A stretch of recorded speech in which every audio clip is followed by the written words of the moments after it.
Yena tasmai Shri Guruve Namaha.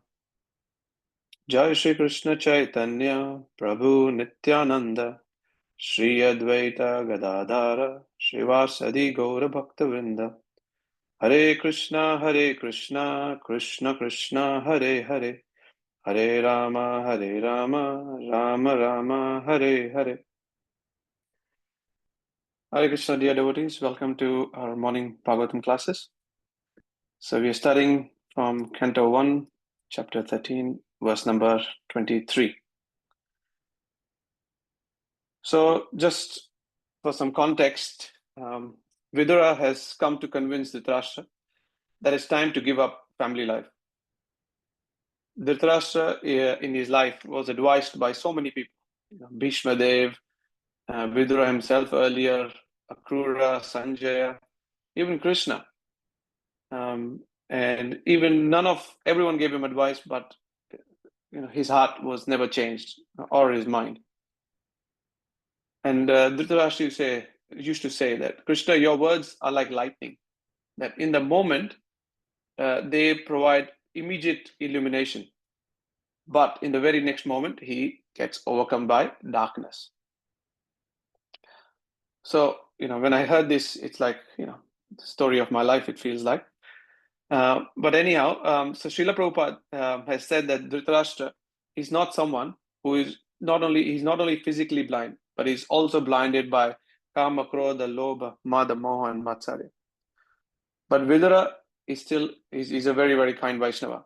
Because a Vaishnava is someone who never gives up. So now we can see, in this verse, we'll see that he is now upping his intensity.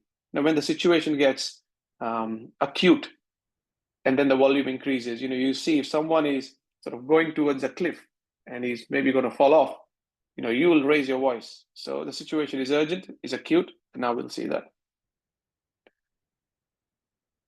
So let's read the verse. Bring it up.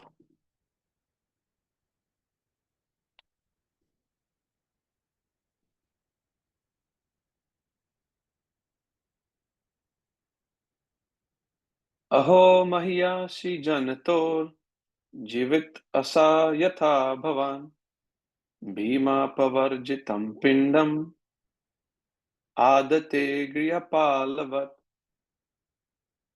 Aho mahiyasi janator jivit asa yatha bhavan bhima pavarjitam pindam adate grihapalavat. Aho mahiyasi janator jivit asa yatha bhavan bhima pavarjitam pindam adate grihapalavat. Synonymous translation and purport by His Divine Grace Srila A.C. Bhaktivedanta Swami. A.C. Bhakti Swami Srila Prabhupada ki jai. Aho, alas, mahiyasi, powerful, janatoha, of the living beings. Jivit asa, hope for life. Yatha, as much as. Bhavan, you are. Bhima, of Bhimsen, a brother of Yudhishthira. Apavarjitam, remnants. Pindam, foodstuff. Adate, eaten by. Graha palavat, like a household dog. Translation. Alas, how powerful are the hopes of a living being to continue his life. Verily, you are living just like a household dog and are eating remnants of food given by Bhima. Purport. A sadhu should never flatter kings or rich men to live comfortably at their cost. A sadhu is to speak to the householders about the naked truth of life so that they can come to their senses about the precarious life in material existence. Dhṛtarāṣṭra is a typical example of an attached old man in household life.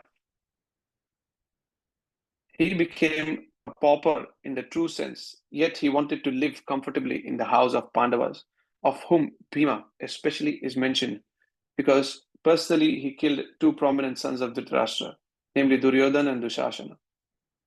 These two sons were very much dear to him for their notorious and nefarious activities. And Bhima is particularly pointed out because he killed these two pet sons. Why was Dhṛtarāṣṭra living there at the house of the Pandavas? Because he wanted to continue his life comfortably, even at the risk of humiliation. Vidura therefore was astonished how powerful is the urge to continue. This sense of continuing one's life indicates that a living being is eternally a living entity and does not want to change his bodily habitation. The foolish man does not know that a particular term of bodily experience is awarded to him to undergo a term of imprisonment, and the human body is awarded after many, many births and deaths as a chance for self-realization to go back home, back to Godhead. But persons like Dhṛtarāṣṭra to make plans to live there in a comfortable position with profit and interest, for they do not see things as they are. Dhṛtarāṣṭra is blind and continues to hope to live comfortably in the midst of all kinds of reverses of life. A sadhu like Vidura is meant to awaken such blind persons and thus help them go back to Godhead, where life is eternal. Once going there, no one wants to come back to this material world of miseries. We can just imagine how responsible a task is entrusted to a sadhu like Mahatma Vidura.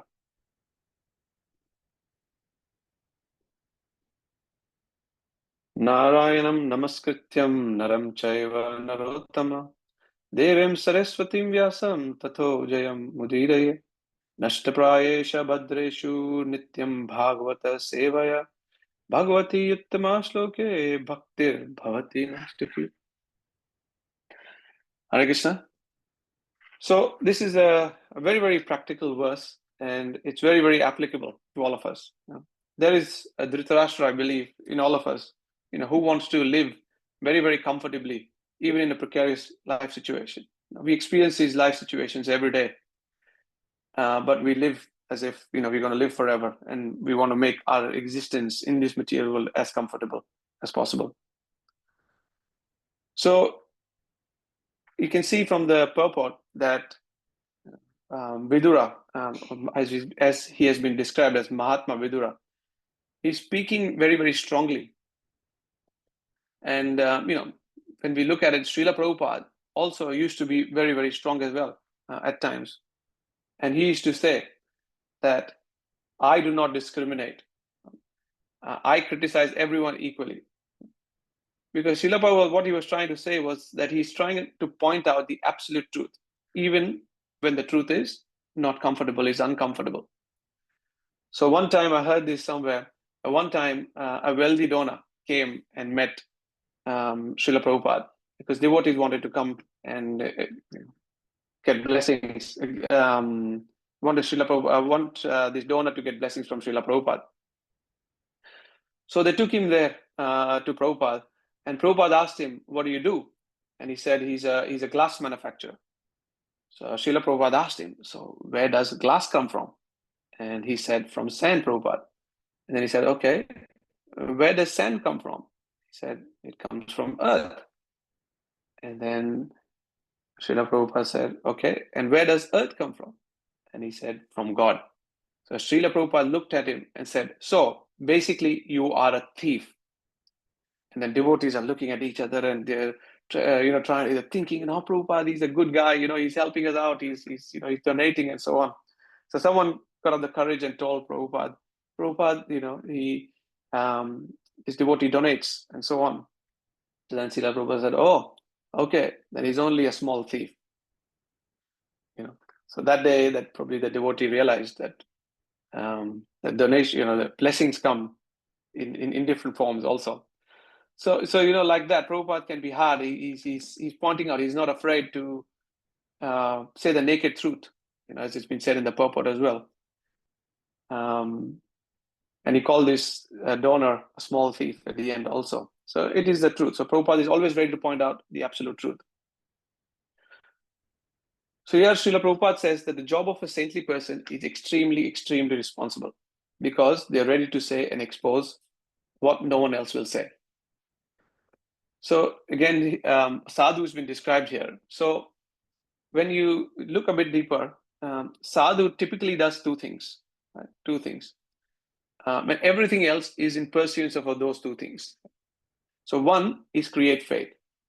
So sadhu creates faith in Krishna. He creates faith in the idea of bhakti. He creates faith in the idea of the spiritual world. He creates faith in a way that we can achieve the spiritual world in this lifetime. Also, as we can see, like Srila Prabhupada has done for us. Also you can see, people like, say, Radhanath Swami. He's very, very connected. You can see that he has created faith amongst so many hundreds of thousands and millions of people, maybe. He goes to events, and that way, just by looking at him, he is in one way, shape, or form, in most people's eyes, he's creating some sort of faith. You can see even people like Gaur Gopal Prabhu and a lot of other prominent sannyasis out there and devotees. Just by looking at them, they are creating faith. And the other thing, so number one is they create faith. What's number two? So number two, what they do is they create doubt. So they make people a little bit uncomfortable. They make them doubt what are they doing in their life. Because the presence of the sadhu, in the presence of the sadhu, we should always think twice about our goals in life, what success really is, what are we doing here in this life. So there is a Sankirtan story. So in UK, these devotees went to a posh suburb, a wealthy suburb, to distribute books. So they set up a book table, as we do, and they were distributing books. So one wealthy businessman came along, and one wealthy man came along, and he started speaking to the devotee. And once they started talking, he was so fascinated and he was so intrigued by this devotee, because he asked him questions, that he's left everything, including all his belongings, and he's shaved up, moved to the temple, and basically lives a very simple life. He wanted to know what really motivates anyone to do that. So he told his devotee, I want to know more. Let's catch up. Let's go to Costa Coffee and have a discussion on this. And devotee said, no, thank you. I've got to distribute some books here. And he goes, how much do you sell the book for? And he goes, something like £5 or something. And he goes, how many books have you got? And he says, so maybe 100. And he goes, okay, there you go, £500. And let's go and have a chat. So the point is that just by looking at him, he created doubt in his mind that what that person, the wealthy person, was doing in his life, maybe there is more to life, right? So we can even look at the story of Sanatana Goswami and the touchstone, right? So when the trader came and asked him about the touchstone of where the touchstone is, he said he's lying in that pile there somewhere. And he said, what pile? And he goes, in the pile of garbage there, somewhere there. And so he rushed to get it. And once he got it, a doubt came in his mind as well. He said, okay, if he is giving something as valuable as a touchstone, just like that, in a pile of garbage, he must have something more valuable. So doubt again was created. So that is what Srila Prabhupada did as well for all of us. He is the what we call in modern day as a spiritual disruptor. While studying, and in today's day and age, they use the word disruptor very often. For people like, say, Steve Jobs, he came up with the iPhone. Got the phone, the music, everything in the one thing. Then you could talk about Elon Musk. He's got the electrical vehicle revolution going. He wants to go on Mars and so on. So you use this word disruptor, very often. We hear this very often. But Srila Prabhupada is a true disruptor, because what is disruption? When your life totally is disrupted. And what is achieved after that disruption. So you can see clearly, buying an iPhone, especially today's day and age. I was just talking to a devotee the other day, and they said all the kids are having neck problem now because they're just constantly like this. So we need to give them some exercises, neck exercises to do, and so on. So what is is that real disruption? Yes, maybe it's still disruption, but it's not. It's really disturbed things for the bad. But what Prabhupada did has touched people's heart. It's changed people's life. And as they say, the proof is in the pudding. So you can see that it's changed so many lives. So yes, Prabhupada used to be heavy where required, but he knew where to be heavy and where not to be heavy. So in Mahabharata, it says that the heart of a politician is like a razor, but the words of a politician are like butter. But the words of a sadhu, completely the opposite way, that his heart is of butter and his words are sometimes like razor. So, it's a lesson for all of us that, when a devotee comes and tells us something, and maybe they're a bit heavy, and sometimes we should not judge them. We should not misunderstand them. And we can think that they're coming from a butter-like heart. It's easier said than done, but that's something that we're constantly trying to do with these morning Bhagavatam sessions. We're studying the scriptures every day with chanting. So in Srīmad Bhāgavatam, 11.26.26 is a verse that defines the sadhu. Tato du sangam utrija satshu sajeta buddhiman santa evasya chindanti mano vyasangam uktibhi. An intelligent person should therefore reject all bad association and instead take up the association of saintly devotees, whose words cut off the excessive attachment of one's mind. Santa evasya chindanti. The words of a sadhu are so sharp that mano vyasangam uktibhi, all the attachments of the mind will be cut. And therefore, there is another verse which says, that Srila Prabhupada used to quote was, Vajrad api katorani mrudani kusumad api loko tatranam chetamsi konu vijnatum ishvara. The hearts of those above common behavior are sometimes harder than a thunderbolt and sometimes softer than a flower. How can one accommodate such contradictions in great personalities? So we see that Srila Prabhupada could be softer than a rose, and it could also be harder than a thunderbolt. So in this verse, Vidura comes into Dhṛtarāṣṭra's life again, and he's not soft. And he tells him, you have lost your family, lost your health, your honor, and now you're losing what is most important, which is time. So get out of here before it's too late. He's telling him in no uncertain terms, get out of here before it's too late. So, Vidura is not holding back at all. So in that way, you can see that, Vidura understood the importance of, Vidura understood he's a saintly person, Mahatma. He understood that for everything there is time, place, and circumstance. Everyone tried to explain to him before, but he didn't understand. So, like that, devotees are experts. They know when to speak strongly and when to, be soft with people. So we need to make sure also when we're presenting Krishna consciousness, they say everyone is a sadhu, said in Bhāgavatam, that everyone is a sadhu, all devotees are a sadhu in one way, shape, or form, because of that, it is our responsibility to present Krishna consciousness to people who are not that fortunate, who are not in contact with Krishna consciousness. But when we present Krishna consciousness, they said that we can be at both extreme, at both scales, where one scale is we can be extremely soft and extremely watered down version, and be all, accommodating, encompassing, and we don't want to ruffle any feathers and make everyone happy. But we sing in our morning prayers, samsara dava nalalila loka, forest fire is burning. So it's a serious situation. So we need to tell people the truth in a way that they can understand. We need to show them urgency. Swayam Bhagavan Keshav Maharaj said it very nicely when he was talking about preaching and bridge preaching and so on. He's like, sometimes we're just trying to be nice and, and he said, what will this niceness and accommodating nature achieve? He said, all it'll do is it'll bring them back to the material world. It'll delay the journey like anything.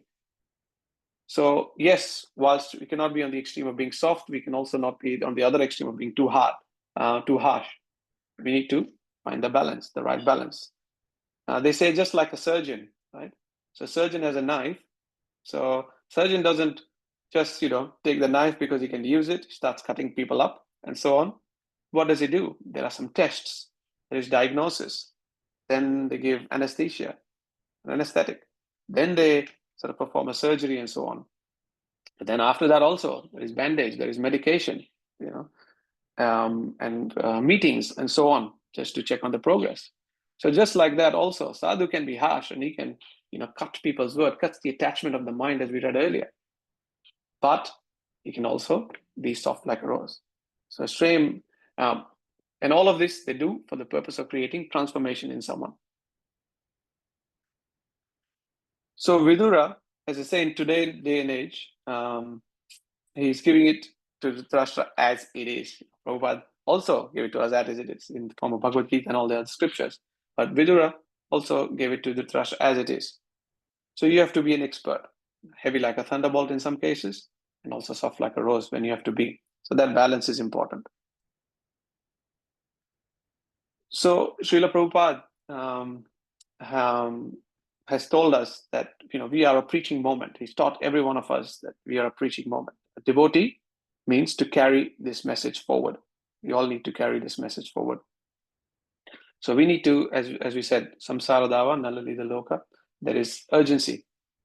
So we cannot stay quiet. We have to go out there, be compassionate, and also be intelligent and preach to everyone. So when I was thinking about this, an example came to mind. So I'm saying this example very humbly. This has just been one of my experiences not so long ago. So during Karthik, we did a program to someone who comes to tune in, which is our little preaching program we do in Forest Lake. Sneha and myself and a few other devotees help us out. So this was the first year we thought, okay, we'll go out and do Damodar program at people, our regular attendees' houses. So we went to this lady's house, and she has got 3 kids, or maybe more. And we went to the house, and when we usually go for a program to people's houses, we feel okay, everything will be nicely set up, and there'll be a place to sit down and do kirtan, and offer a lamp, set up a small altar, and so on.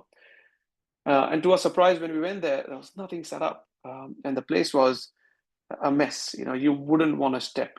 No place to do a program. And I'm not exaggerating it. You won't step there in that sort of way. That clothes were hanging off everything and so on. But as they say, Prabhupada has taught us that we've got to be compassionate as well. Bhagavatam teaches us we've got to be compassionate. So a lot of us got together. A few of us got together and started sweeping the place. Creating as good an environment as we can in the circumstance, and we started the program. So as we say, even in case of Vidura and Dhṛtarāṣṭra, there was a time, place, and circumstance for everything. He'd explained him time and time again, and now came the time when he could be strong. So, but there was time we got to be compassionate. But what does a devotee like Vidura also do, and the other person doesn't listen? They use some time, because they give them some time, like he did. So let us all, in that way, take instructions from Vidura as a sadhu. He knows how to reach the hearts and conditioned souls, hearts of the conditioned souls. And what Srila Prabhupada is telling us to do is to save all of these people. So that was the main thing what I wanted to share. 5 more minutes, but there was a couple of things that came to my mind when I was preparing for this last night. So, there are certain things that we don't want to tell to certain people, right? Now, like as I said, we take the example of Vidura. Now, he's younger than Dhṛtarāṣṭra. He's lower birth as such compared to Dhṛtarāṣṭra and the other sons. So, they didn't want to listen to him when he said it earlier. So what did Vidura do? He sort of left for a while and came back. So that's why that magic formula of time, place, and circumstances is very, very important. And one thing that a Vaishnava should never do, and I'm sort of talking more to myself than everyone else, that we should not permanently give up on anyone. And a Vaishnava doesn't give up on anyone. They try and try. And when the circumstance is not right, we step away. But ultimately, we need to be everyone's well-wisher. Even Krishna tells Arjuna, after speaking the whole Bhagavad Gita, he says at the end, Yat Ichchasi Tatha Kuru, do as you please. He says, Arjuna, you know everything. I've given you all knowledge. Now you do as you please. So sometimes, so we also need to develop compassion amongst the heart. And we see sometimes things don't work. We need to step aside and let things happen. And talking about compassion, Srila Prabhupada, I was associating with one devotee locally some time ago, and he was telling me the story about Srila Prabhupada, where Srila Prabhupada was in Australia, in Melbourne, I think it was, and he had someone with him, and they were traveling early in the morning around 6 a.m. or something. And he said, and Prabhupada saw that there was traffic at 6 a.m. and he said, 6 a.m. and it's traffic? So this other devotee said, yes, Srila Prabhupada, people here live quite far away from their homes, and so they start really early. So Srila Prabhupada had a tear in his eye, and he said, why do they need to work so hard? What is it all for? So he was so compassionate towards everyone. So in that way, this verse teaches us that yes, we need to go out there and preach to as many people as we can. So again, this is a very, very practical verse. It is very applicable to all of us. As I said at the beginning, there is a Dhṛtarāṣṭra in all of us who wants to live very, very comfortably in this life situation. So 6:58. So these was something I want to share. So if there are any questions, comments, corrections, or realizations anyone wants to share, we can have a quick discussion about it. Hare Krishna.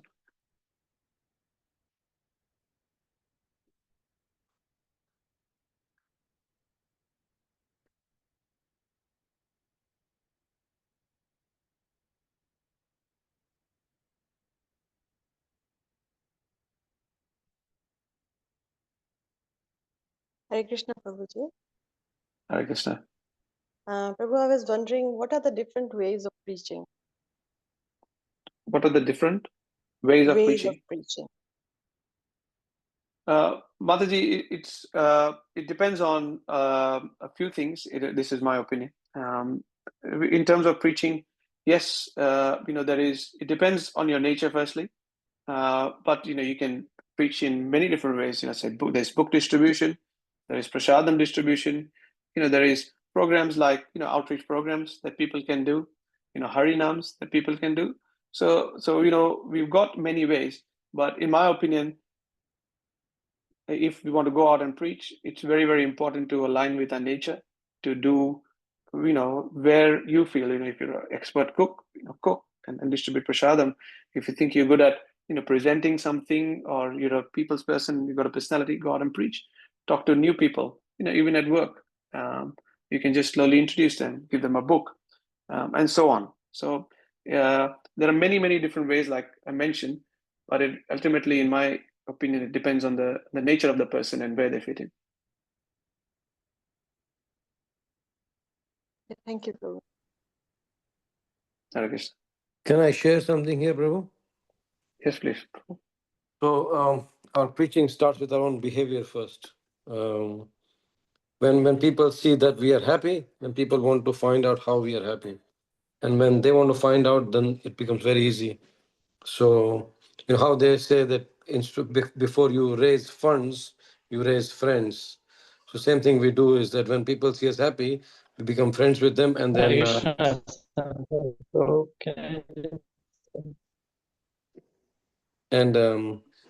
then once you become friends, and then it becomes easier for them to also be receptive to the message which you are giving. So our behavior and friendship, actually are the initiators of many other initiatives, so to say. Thank you. Yes, thank you, Prabhu. Thank you, Sharon. I think Ramanuj Prabhu wanted to share something as well.